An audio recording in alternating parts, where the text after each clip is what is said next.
অনেক দিন তো আরামায়েশ করলেন, অনেক টাকা পয়সা লুটপাট করলেন, দেশের উপর অনেক অত্যাচার করলেন, ভালো ভালো লোকদেরকে জেলে দিলেন।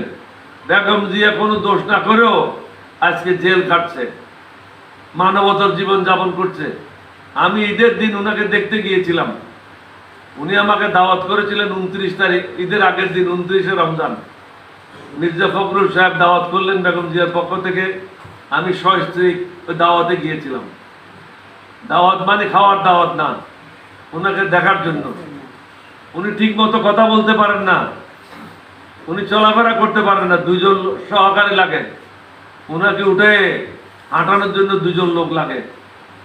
উনি একটা স্বাভাবিক লোকের মতো স্পষ্টভাবে কথা বলতে পারে না, দুর্বল, অনেক জিনিস তার স্মরণ নাই। আমি কয়েকটা জিনিস জিজ্ঞাসা করলাম 30 বছর আগের, 35 বছর আগের, 25